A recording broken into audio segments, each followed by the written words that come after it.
Activist Pinaki Bhattacharya বুধবার রাতে নিজের ফেসবুক ওয়ালে এক পোস্টে দাবি করেন তার ইউটিউবের একটি কন্টেন্ট বাংলাদেশে ব্লক করে রাখা হয়েছে।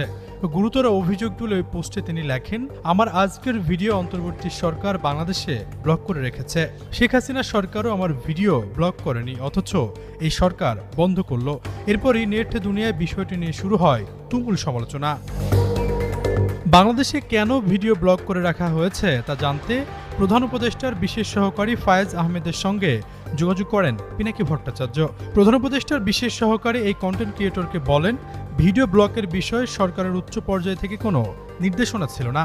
অবশ্য রাতে ওই কন্টেন্ট ব্লকলিস্ট থেকে সরিয়ে দেওয়া হয়। তবে পিনাকির দাবি, যতক্ষণের জন্যই ব্লক থাকুক তিনি এটার পূর্ণ তদন্ত চান।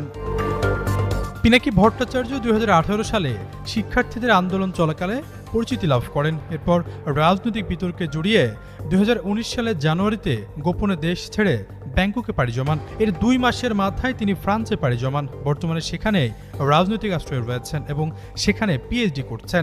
পিনাকি ভট্টাচার্য আওয়ামী লীগ সরকারের কট্টর সমালোচনাকারী হিসেবেও অধিক পরিচিত। বাংলাদেশের রাজনীতির ইতিহাস, মুক্তিযুদ্ধ এবং অন্যান্য বিষয়ের ওপর তিনি এখন পর্যন্ত 19টি বই লিখেছেন। আলোচিত এই কন্টেন্ট ক্রিয়েটর একসময় বামপন্থী রাজনীতির সঙ্গে জড়িত ছিলেন। বর্তমানে তিনি একজন জনপ্রিয় অনলাইন অ্যাক্টিভিস্ট, ইউটিউবার, ফেসবুক, টুইটারে সক্রিয়ভাবে আলোচনা করে থাকেন। তিনি প্রায় বাংলাদেশের ইতিহাস, চলমান রাজনীতি, মানবাধিকার বিষয়বলি এবং পার্শ্ববর্তী দেশের ইস্যু নিয়ে লেখালেখি ও ভিডিও বানিয়ে থাকেন। এই কন্টেন্ট ক্রিয়েটর এই মুহূর্তে বাংলাদেশে ব্যাপক জনপ্রিয়। এমনকি জুলাই অভ্যুত্থানে